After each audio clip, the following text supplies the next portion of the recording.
القرآن يوحدنا لطريق الخير يوجهنا الله تعالى أنزله ورسول الله معلم. بسم اللہ الرحمن الرحیم باب الحیض والاستحاضۃ یہ باب حیض اور استحاضہ کے بیان میں لغت میں حیض نکلنے والے خون کو کہتے ہیں اور فقہا کے نزدیک حیض وہ خون ہے جس کو ایسی عورت کا رحم پھینکے جو بیماری اور سگر سے سلامت ہو۔ ابتدا میں حیض کا سبب یہ تھا کہ حضرت حوا نے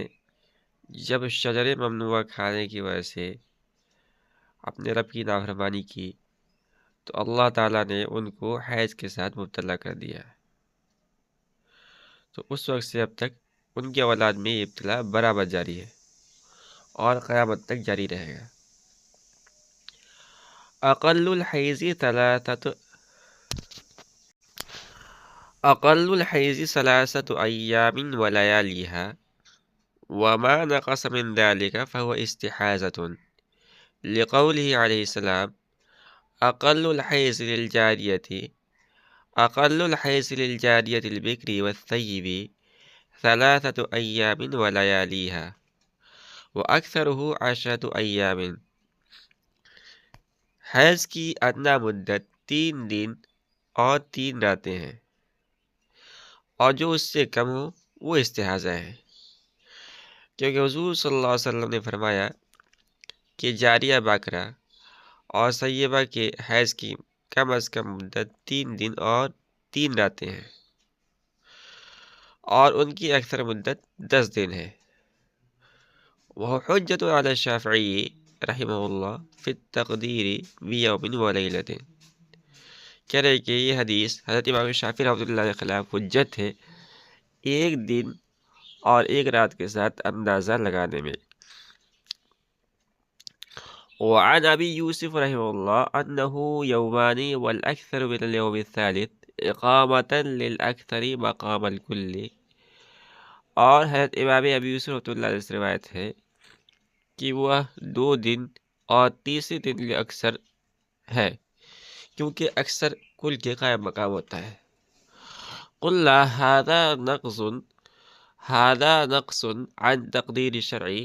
ہم نے کہا کہ یہ تقدیر شرع سے کم کرنا ہے۔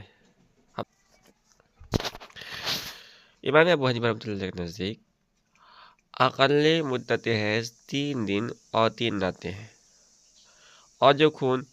اس مدت سے کم ہوگا وہ استحاضہ کہلائے گا۔ حضرت امام ابی یوسف رحمۃ اللہ سے مروی ہے کہ 2 دن پورا اور تیسرے دن کے اکثر حصہ یہ اقل مدت حیض ہے،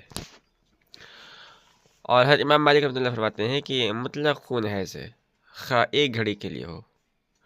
اور امام شافعی رحمۃ اللہ علیہ کے نزدیک 1 دن اور 1 رات اقل مدت حیض ہے۔ ہماری دلیل وہ حدیث ہے جس کو متعدد صحابہ نے روایت کیا ہے، جس میں عائشہ رضی اللہ تعالیٰ بھی ہے کہ انہ قال اقل الحیض للجاریۃ البکر والثیب 3 ایام ولیالیها واکثرہ 10 ایام، یعنی حیض کی اقل مدت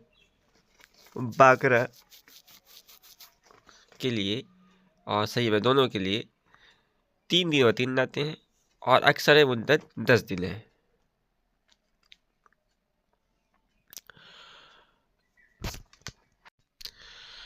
امام یوسف اللہ فرماتے ہیں کہ چونکہ قاعدہ ہے کہ للاکثر حکم الکل، فقہی قاعدہ ہے، لہذا اگر 2 دن پورا اور تیسرے دن کا اکثر حصہ حیض کی شکل میں آتا ہے تو اس کو حیض مانا جائے گا۔ امام مالک رحمۃ اللہ فرماتے ہیں کہ حیض ایک حدث ہے، لہذا یہ بھی دوسرے حداث کی طرح کسی چیز کے ساتھ مقدر نہیں ہوگا۔ اور امام شافعی رحمۃ اللہ علیہ نے فرمایا کہ سیلان دم نے جب دن رات کی تمام ساعتوں کو گھیر لیا تو معلوم ہوا کہ خون رحم سے ہے، تو دم حیض معلوم کرنے کے لیے اب مزید وقت کی ضرورت نہیں ہے۔ امام ابو حنیفہ رحمۃ اللہ علیہ ان تمام دلائل کا جواب یہ ہے کہ شریعت نے اقل مدت حیض 3 دن مقرر کی ہے، تو ان حضرات کے نزدیک اگر اس سے کم مدت پر اتفاق کیا جائے تو اقل مدت 3 دن نہیں رہے گی، اور ظاہر ہے کہ یہ تقدیر شرع میں سے کم کرنا ہے، حالانکہ تقدیر شرع سے کم کرنا جائز نہیں ہے۔ وَأَكْثَرُهُ 10 أيام وَالزَّائِدُ اسْتِحَاضَةٌ لما روینہ، کہہ رہے کہ حیض کی اکثر مدت 10 دن ہے اور جو اسے زائد و استحاضہ ہے۔ وحجت علی الشافعی رحمہ اللہ فی التقدیر ب15 یوما، اور یہ حدیث امام شافعی رحمۃ اللہ کے خلاف حجت ہے 15 دن کے ساتھ اندازہ لگانے میں۔ ثم الزائد والناقص استحاضة لأن تقدیر الشرعی یمنع الحاق غیرہ به، پھر جو زائد ہو یا کم ہو وہ استحاضہ ہے، کیونکہ تقدیر شرع منع کرتی ہے کہ اس کے ساتھ کوئی اور چیز لاحق ہو۔ ہمارے نزدیک حیض کی اکثر مدت 10 دن ہے اور امام شافعی رحمۃ اللہ کے نزدیک 15 دن ہے۔ حضرت امام ابو حنیفہ رحمۃ اللہ کا قول اول بھی یہی تھا۔ امام شافعی رحمۃ اللہ کی دلیل یہ ہے کہ عورتوں کے نقصان دین کے بارے میں حضور صلی اللہ علیہ وسلم کا قول ہے کہ تقعد احداہن شطر عمرها لا تصوم ولا تصلی، یعنی عورت اپنی عمر کا نصف حصہ بیٹھی رہتی ہے، نہ نماز پڑھتی ہے اور نہ روزہ رکھتی ہے۔ اس حدیث میں ایک لفظ ہے شطر، عربی زبان میں شطر کے بعد آتے ہیں نصف کے، اور یہاں اس حدیث میں اس سے مراد حیض کا زمانہ ہے۔ وجہ استدلال یہ ہے کہ عمر کا اندازہ لگتا ہے سالوں کے ساتھ اور سال کا اندازہ مہینوں کے ساتھ لگتا ہے، اور ایک ماہ کا نصف 15 دن ہوتا ہے، تو معلوم یہ ہوا کہ عورت 15 دن نہ نماز پڑھتی ہے نہ روزہ رکھتی ہے۔ اور ہماری دلیل وہ حدیث ہے جو پہلے مسئلہ گزر چکی ہے کہ اکثر 10 ایام، بس یہ فرماتے ہیں کہ 3 دن سے کم اور 10 دن سے زائد جو خون آیا وہ استحاضہ خون کہلائے گا، کیونکہ شریعت میں یعنی شریعت کا کسی چیز کو مقدر کرنا اس بات سے معنی ہے کہ اس کے ساتھ کوئی دوسری چیز لاحق کی جائے، لہذا جو خون تقدیر شرع سے کم یا زائد ہوگا وہ حیض نہیں بلکہ استحاضہ کہلائے گا۔ وما تراه المرأة من الحمرة والصفرة والقدرة حیض حتى ترى البیاض خالصا، اور جس کو عورت دیکھے خون کی شکل میں، خواہ وہ سرخی ہو یا زردی ہو یا مقدر ہو، وہ حیض ہے، یہاں تک کہ خالص سفیدی کو دیکھ لے۔ وقال ابو یوسف لا تكون القدرة بالحیض الا بعد الطبی لأنه لو كان من الرحم لتأخر خروج القدر عن الصافی، اور حضرت امام یوسف رحمۃ اللہ علیہ فرماتے ہیں کہ قدرت یعنی گرلے شکل کے اتنے اگر خون آئے ہے تو وہ حیض کا نہیں ہوگا، مگر یہ کہ خون کے بعد آئے، یعنی پہلے سرخ خون آئے پھر اس کے بعد مٹیالہ خون آئے، کیونکہ اگر یہ اس رنگ کا خون، مٹیالہ رنگ کا خون، یہ رحم کے اندر آتا، رحم کے اندر سے آتا تو صاف خون کے بعد آتا۔ وَلَهُمَا مَا رُوِيَ أَنَّ عَائِشَةَ رضی اللہ تعالی عنہا جعلت ما سوى البياض الخالص حیضا وهذا لا يعرف الا سماعا، اور طرفین کی دلیل یہ ہے کہ عائشہ رضی اللہ تعالیٰ عنہ نے سوائے بیاض خالص کے سب کو حیض قرار دیا، اور یہ بات سن کر ہی معلوم ہو سکتی ہے۔ وَفَمُ الرَّحْمِ مَنْكُوسٌ فَيَخْرُجُ الْقَدَرُ أَوَّلًا كَالْجَرَّةِ، اور طرفین کی دلیل ہے کہ عائشہ رضی اللہ تعالیٰ عنہ نے سوائے بیاض خالص کے سب کو حیض قرار دیا ہے، اور یہ بات سن کر معلوم ہو سکتی ہے۔ اور رحم کا منہ اوندھا ہوتا ہے تو مقدر خون پہلے نکلے گا، جیسے گھڑا جب اس کی تلی میں سوراخ کر دیا جائے۔ وَأَمَّا الْخُزْرَةُ فَالصَّحِيحُ أَنَّ الْمَرْأَةَ إِذَا كَانَتْ مِنْ ذَوَاتِ الْأَقْرَاءِ تَكُونُ حَيْضًا وَيُحْمَلُ عَلَى فَسَادِ الْغِذَاءِ، وَإِنْ كَانَتْ كَبِيرَةً لَا تَرَى غَيْرَ الْخُزْرَةِ تُحْمَلُ عَلى فَسَادِ الْمُنْبِتِ فَلَا تَكُونُ حَيْضًا۔ اور رہا سبز رنگ کا خون، تو صحیح بات یہ ہے کہ اگر عورت ذوات الحیض میں سے ہو تو وہ حیض ہوگا اور محمول کیا جائے گا فساد غذا پر۔ اور اگر عورت بوڑھی ہو کہ سب رنگ کے علاوہ نہیں دیکھتی تو رحم کے فساد پر محمول کیا جائے گا، تو یہ حیض نہیں ہوگا۔ دیکھیے، الوان حیض 6 قسم کے ہیں۔ پہلا ہے سیاہ، دوسرا ہے سرخ، تیسرا ہے زرد، چوتھا ہے گدلا، پانچواں ہے سبز رنگ، اور چھٹا اور آخری ہے مٹیالہ۔ مصنف رحمۃ اللہ علیہ نے یہاں پر سیاہ رنگ کا ذکر اس لیے نہیں کیا کہ اس کے حیض ہونے میں کوئی اشکال نہیں ہے، کیونکہ حضور صلی اللہ علیہ وسلم کا ارشاد ہے کہ دم الحیض اسود عبیت محتدم، یعنی حیض کا خون سیاہ، تازہ، گہرا اور سرخ ہوتا ہے۔ اور اس کے بعد ایک اور رنگ ہوتا ہے مٹیالہ، تو یہاں بھی اس کا ذکر نہیں ہے۔ تو مٹیالہ رنگ کا ذکر اس لیے نہیں کیا گیا کہ وہ قدرہ یعنی گدلے رنگ کا سے قریب تر ہوتا ہے۔ تو ہم نے بھی قدرہ کا ترجمہ گدلے سے کیا ہے، مٹیالے سے کیا ہے، دونوں قریب قریب ہیں۔ خلاصہ یہ ہے کہ سیاہ اور سرخ رنگ کا خون بالاجماع حیض ہے، اور اگر خون گہرا زرد ہو تو صحیح قول یہ ہے کہ وہ بھی حیض ہے۔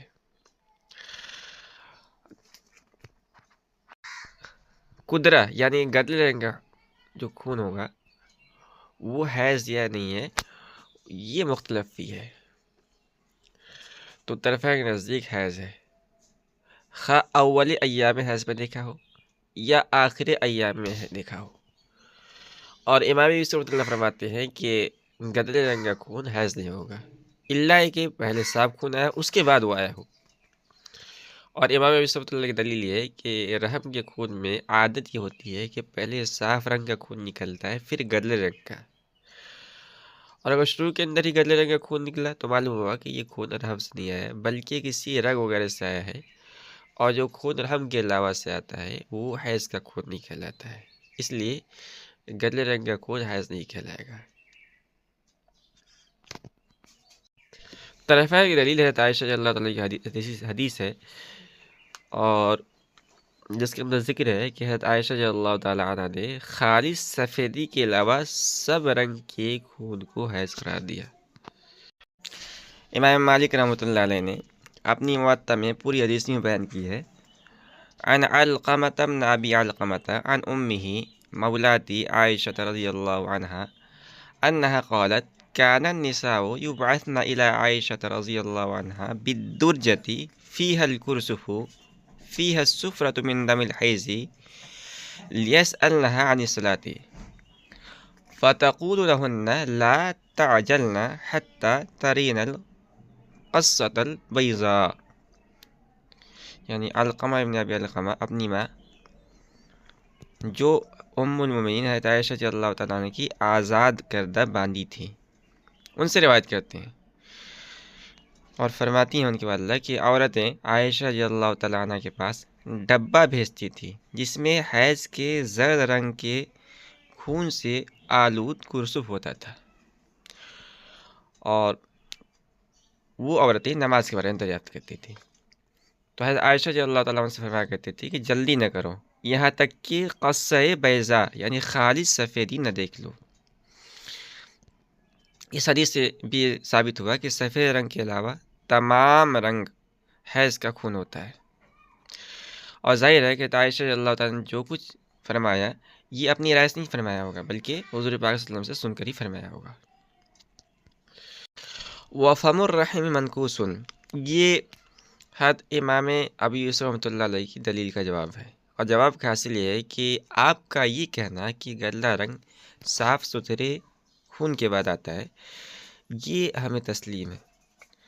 مگر یہ اس وقت ہوتا ہے جب کہ برتن کی نچلی تہ میں سوراخ نہ ہو، اور اگر برتن کی تلی میں سوراخ کر دیا جائے تو پہلے گلا رنگ ظاہر ہوگا اور اس کے بعد صاف چیز نکلے گی۔ تو یہاں بھی ایسا ہی ہے، اس لیے کہ رحم یہ اوندھا لٹکا ہوا ہے اور اس کا منہ جانب اسفل یا نیچے کی طرف ہے، اور ایام حیض کے علاوہ رحم کا منہ بند رہتا ہے۔ تو جب ایام حیض میں رحم کا منہ کھلے گا تو سب سے پہلے نیچے کی تلچھٹ یعنی گدلے رنگ کا خون نکلے گا، لہٰذا گدلے رنگ کے خون کو رحم سے قرار نہ دینا یہ صحیح نہیں ہوگا۔ خون اگر سبز رنگ کا ہے تو اس بارے میں صحیح ہے کہ عورت اگر ذوات الحیض میں سے ہے، یعنی ایسی عمر کی ہے کہ اسے حیض آتا ہے، تو یہ سبز رنگ کا خون حیض کا شمار ہوگا، اور اس بات میں محمول کیا جائے گا کہ اس کی غذا ہضم میں یعنی غذا ہضم ہونے میں کوئی خرابی ہے جس کی وجہ سے سبز رنگ کا خون ہے۔ اور اگر عورت بوڑھی ہے اور سبز رنگ کے علاوہ کوئی دوسرا رنگ نہیں دیکھتی تو یہ حیض کا خون نہیں ہوگا، بلکہ کہا جائے گا کہ خون رحم کے بگڑ جانے کی وجہ سے آیا ہے، اس لیے کہ اصلاً خون کا رنگ سبز نہیں ہوتا ہے۔ والحیض یسقط عن الحائض والحیض یسقط عن الحائض الصلاة ويحرم عليها الصوم وتقضي الصوم ولا تقضي الصلوات لقول والحیض یسقط عن الحائض الصلاة ويحرم عليها الصوم وتقضي الصوم ولا تقضي الصلوات لقول عائشة رضي الله عنها كانت إحدانا على عهد رسول الله صلى الله عليه وسلم إذا طهرت من حيضها تقضي الصيام ولا تقضي الصلوات ولأن في قضاء الصلوات حرجا لتضاعفها ولا حرج في قضاء الصوم، یعنی کہ حیض ساقط کر دیتا ہے حائضہ عورت سے نماز کو اور اس پر روزہ رکھنا حرام کر دیتا ہے، اور حائضہ عورت روزہ کی قضا کرے گی اور نمازوں کی قضا نہیں کرے گی، کیونکہ حضرت عائشہ رضی اللہ تعالیٰ فرماتی ہیں کہ ہم میں سے حضور صلی اللہ علیہ وسلم کے زمانے میں جب کوئی اپنے حیض سے پاک ہو تو وہ روزہ قضا کرتی اور نمازیں قضا نہیں کرتی تھی، اور اس لیے کہ نمازوں کی قضا کرنے میں حرج ہے کیونکہ وہ دو چند ہو جائیں گی، اور روزہ کی قضا میں حرج نہیں ہے۔ یہاں سے مسلم رحمۃ اللہ علیہ حیض کے احکام کو بیان فرما رہے ہیں۔ چوہان جی فرماتے ہیں کہ حیض کا ایک حکم تو یہ ہے کہ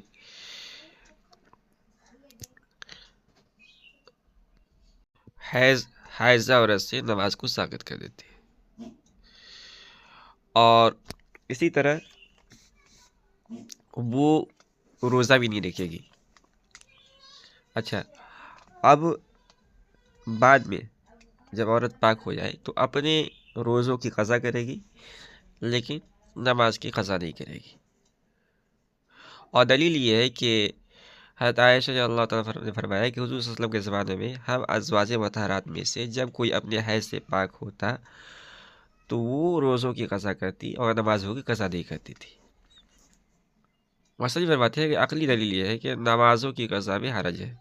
کیونکہ وہ دو چند ہو جائے گی، اور روزے کی قضا میں کوئی حرج نہیں ہے، یعنی آپ اگر اندازہ لگائیں گے تو سال میں ایک ماہ کا روزہ فرض ہے، تو اگر حیض کی وجہ سے کسی عورت نے مثال کے طور پر 10 روزے رمضان میں نہ رکھے تو باقی 11 مہینے میں یہ 10 روزے قضا کر لے گی۔ اس کے برخلاف نماز ہے کہ وہ ہر روز میں 5 وقت کی فرض ہے، اور اگر مثال کے طور پر کسی عورت کو 10 دن سے خون آیا تو 50 نمازیں قضا ہو گئی۔ اب پاک ہونے کے بعد اگر وہ ہر روز 5 وقت کی قضا کرے گی تو ہر دن 5 نمازیں ادا ہوں گی اور 5 قضا ہوں گی، تو اس طرح نمازیں یہ دو چند ہوتی جائیں گی، اور یہ معاملہ ہر ماہ پیش آئے گا، اور ظاہر ہے کہ اس میں حرج شدید ہے، اور اللہ رب العزت نے دین کے اندر آسانی رکھی ہے، حرج کو دور کیا ہے، ما جعل علیکم فی الدین من حرج، اس وجہ سے حائض عورتوں پر نمازوں کی قضا واجب نہیں ہے۔ وَلَا تَدْخُلُوا الْمَسْجِدَ وَكَذَا الْجُنُبُ لِقَوْلِهِ عَلَيْهِ السلام فَإِنِّي لَا أُحِلُّ الْمَسْجِدَ لِحَائِزٍ وَلَا جُنُبٍ وهو بإطلاقه حجة على الشافعي في إباحة الدخول على وجه العبور والمرور. اور حائزہ عورت مسجد میں داخل نہ ہو، اور ایسے ہی جنوبی، کیونکہ حضور صلی اللہ علیہ وسلم کا ارشاد ہے کہ میں کسی حائزہ کے واسطے مسجد کو حلال نہیں رکھتا، اور نہ جنوبی کے واسطے. اور حائزہ عورت مسجد میں داخل نہ ہو، اور ایسے ہی جنوبی، کیونکہ حضور صلی اللہ علیہ وسلم کا ارشاد ہے کہ میں کسی حائزہ کے واسطے مسجد کو حلال نہیں رکھتا، اور نہ جنوبی کے واسطے. اور یہ حدیث اپنے اطلاق کی وجہ سے امام شافعی رحمۃ اللہ کے خلاف حجت ہے، گزرنے کے طور پر دخول کو مباح قرار دینے کے سلسلے میں. حیض کے حکام کا بیان چل رہا تھا. تیسرا حکم یہ ہے کہ حائزہ مسجد میں داخل نہ ہو، اور جس طرح حائزہ عورت کے مسجد میں داخل ہونا ممنوع ہے، ٹھیک اسی طرح جنوبی کے واسطے بھی مسجد میں داخل ہونا جائز ہے، خواہ جنوبی مرد ہو یا عورت ہو. حضرت امام شافعی رحمۃ اللہ فرماتے ہیں کہ حائزہ اور جنوبی یہ مسجد میں داخل تو نہیں ہو سکتے، مگر اگر مسجد کو عبور کرنا ہو، مثال کے طور پر ادھر ایک آدمی رہتا ہے یا کوئی عورت رہتی ہے، بیچ میں مسجد ہے اور دوسری طرف غسل خانہ ہے مثال کے طور پر، اب اگر جانا ہے تو مسجد کو عبور کر کے جانا پڑے گا، گزر کے جانا پڑے گا، تو بطور عبور گزرنا جائز ہے، مگر ٹھہرنا جائز نہیں ہے. حضرت امام شافعی رحمۃ اللہ علیہ کی دلیل ہے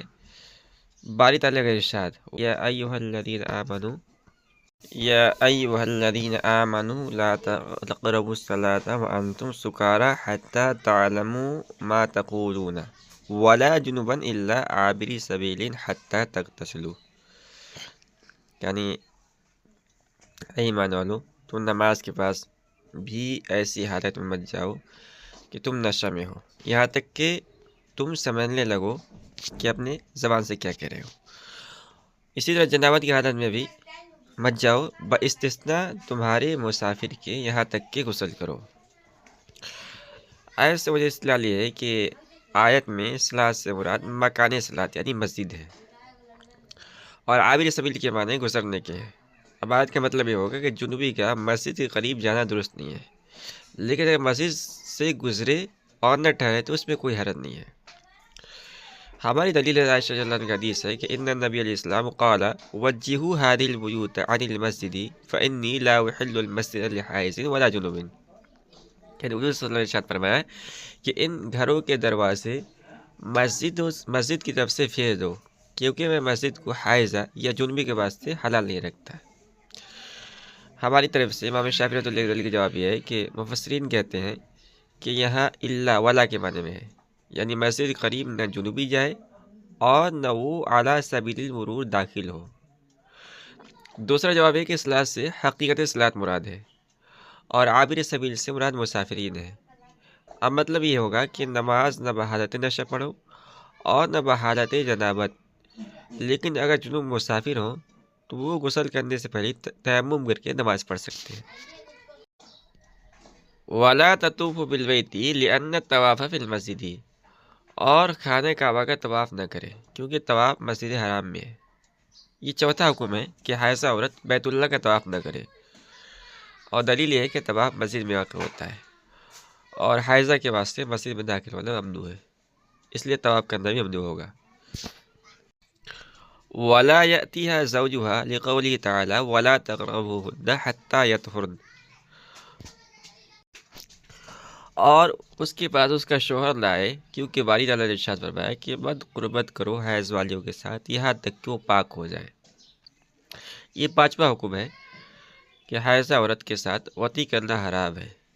اور دلیل ہے وَلَا تَقْرَبُوهُنَّ حَتَّى يَطْهُرْنَ. لہذا اگر شوہر نے حائضہ بیوی کے ساتھ حلال سمجھ کر وطی کیا تو وہ کافر ہو جائے گا، اور اگر حرام سمجھ کر کیا تو فاسق ہوگا اور گناہ کبیرہ کا مرتکب ہوگا، اور اس پر توبہ واجب ہوگی. 1 دینار یا آدھا دینار صدقہ کرے. وَلَيْسَ لِلْحَائِضِ وَالْجُنُبِ وَالنُّفَسَاءِ قِرَاءَةُ الْقُرْآنِ